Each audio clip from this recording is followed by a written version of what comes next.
Part 9. The Army on the March. Sun Tzu said, "We come now to the question of encamping the army, and observing signs of the enemy. Pass quickly over mountains, and keep in the neighbourhood of valleys. Camp in high places, facing the sun.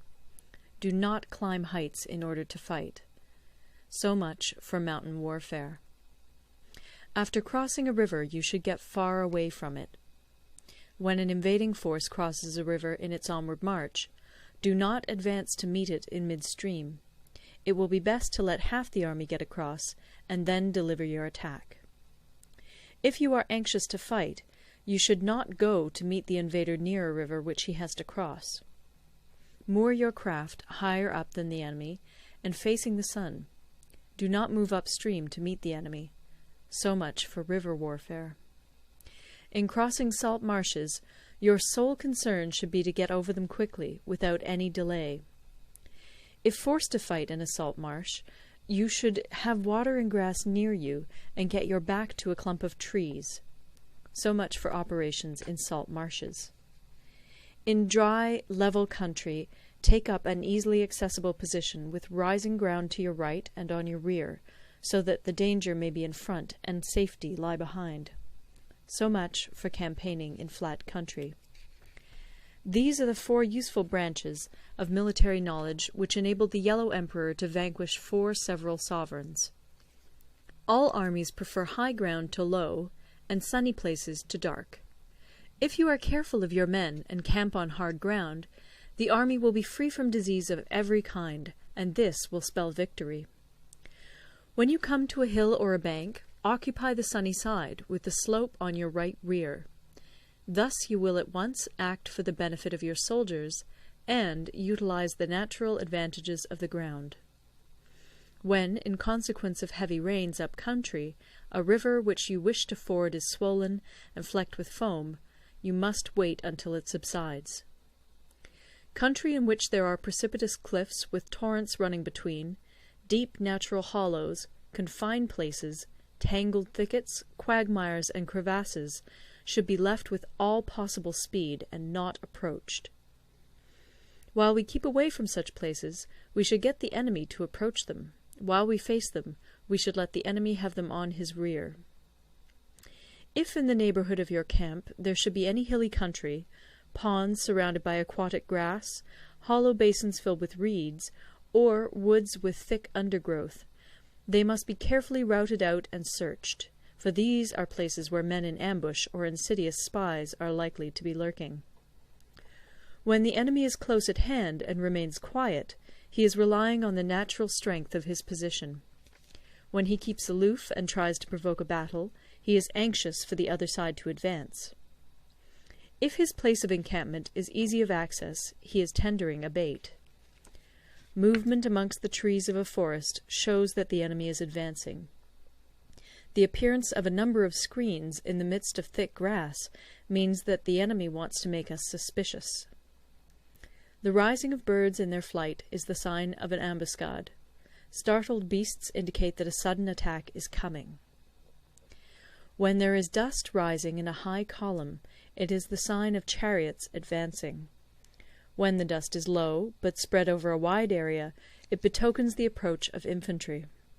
When it branches out in different directions, it shows that parties have been sent to collect firewood. A few clouds of dust, moving to and fro, signify that the army is encamping. Humble words and increased preparations are signs that the enemy is about to advance. Violent language and driving forward as if to the attack are signs that he will retreat. When the light chariots come out first and take up a position on the wings, it is a sign that the enemy is forming for battle. Peace proposals unaccompanied by a sworn covenant indicate a plot. When there is much running about, and the soldiers fall into rank, it means that the critical moment has come. When some are seen advancing and some retreating, it is a lure.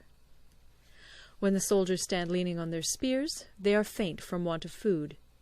If those who are sent to draw water begin by drinking themselves, the army is suffering from thirst. If the enemy sees an advantage to be gained and makes no effort to secure it, the soldiers are exhausted.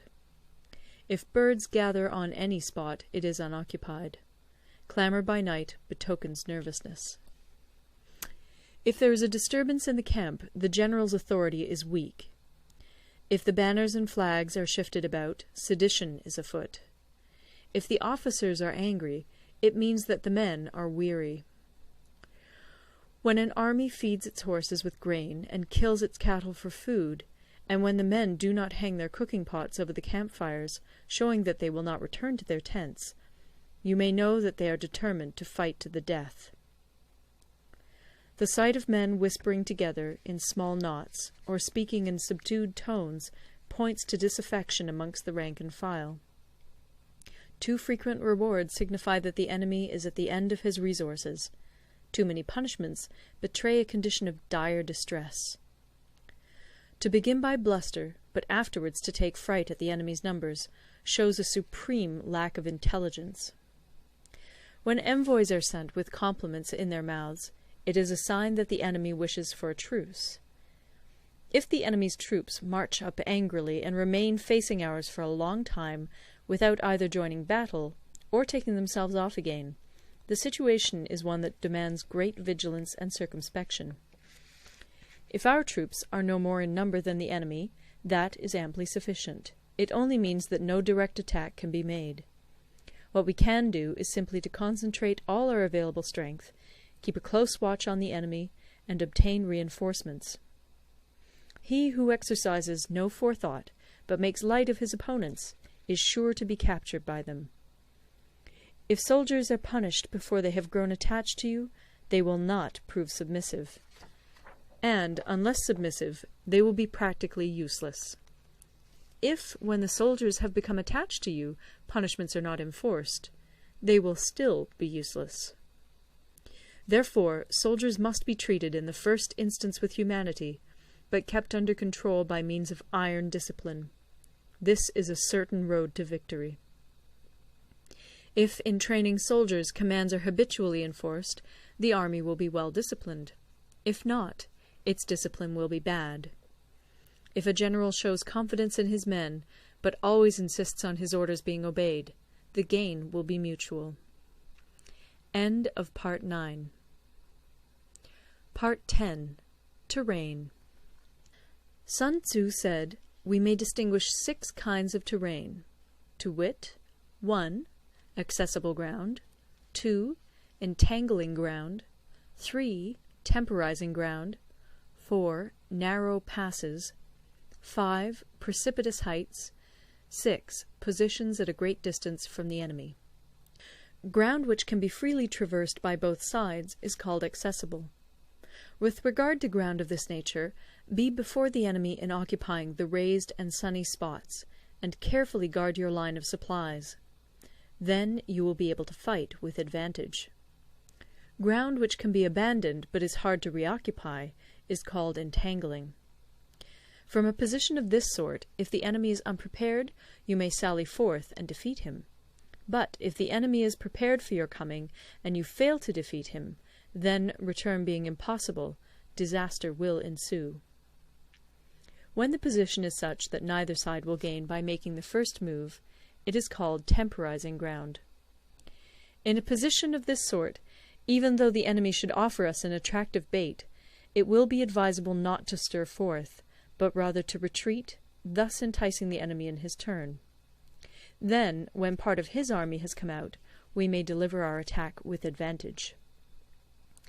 With regard to narrow passes, if you can occupy them first, let them be strongly garrisoned and await the advent of the enemy. Should the army forestall you in occupying a pass, do not go after him if the pass is fully garrisoned, but only if it is weakly garrisoned. With regard to precipitous heights, if you are beforehand with your adversary, you should occupy the raised and sunny spots, and there wait for him to come up. If the enemy has occupied them before you, do not follow him, but retreat, and try to entice him away. If you are situated at a great distance from the enemy, and the strength of the two armies is equal, it is not easy to provoke a battle, and fighting will be to your disadvantage. These 6 are the principles connected with earth. The general who's attained a responsible post must be careful to study them. Now, an army is exposed to 6 several calamities, not arising from natural causes, but from faults for which the general is responsible. These are 1. Flight, 2. Insubordination, 3. Collapse, 4. Ruin, 5. Disorganization, 6. Rout. Other conditions being equal, if one force is hurled against another 10 times its size, the result will be the flight of the former. When the common soldiers are too strong and their officers too weak, the result is insubordination. When the officers are too strong and the common soldiers too weak, the result is collapse. When the higher officers are angry and insubordinate, and on meeting the enemy give battle on their own account from a feeling of resentment, before the commander-in-chief can tell whether or not he is in a position to fight, the result is ruin.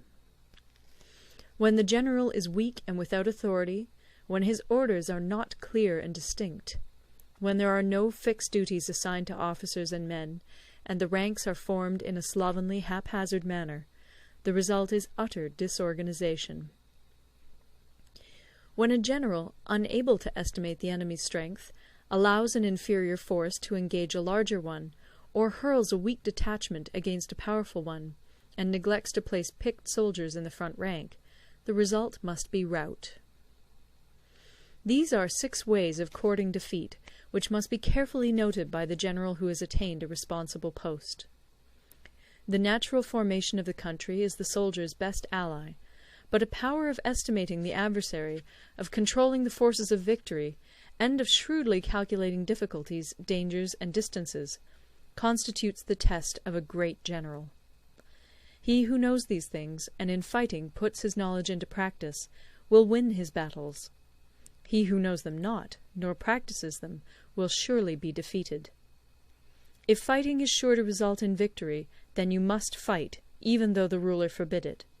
If fighting will not result in victory, then you must not fight even at the ruler's bidding. The general who advances without coveting fame, and retreats without fearing disgrace, whose only thought is to protect his country and do good service for his sovereign, is the jewel of the kingdom. Regard your soldiers as your children, and they will follow you into the deepest valleys. Look upon them as your own beloved sons, and they will stand by you even unto death. If, however, you are indulgent, but unable to make your authority felt, kind-hearted, but unable to enforce your commands, and incapable, moreover, of quelling disorder, then your soldiers must be likened to spoilt children. They are useless for any practical purpose. If we know that our own men are in a condition to attack, but are unaware that the enemy is not open to attack, we have gone only half-way towards victory. If we know that the enemy is open to attack, but are unaware that our own men are not in a condition to attack, we have gone only half-way towards victory. If we know that the enemy is open to attack, and also know that our men are in a condition to attack, but are unaware that the nature of the ground makes fighting impracticable, we have still only gone half-way towards victory. Hence the experienced soldier, once in motion, is never bewildered. Once he has broken camp, he is never at a loss. Hence the saying, "If you know the enemy and know yourself, your victory will not stand in doubt. If you know heaven and know earth, you may make your victory complete." Part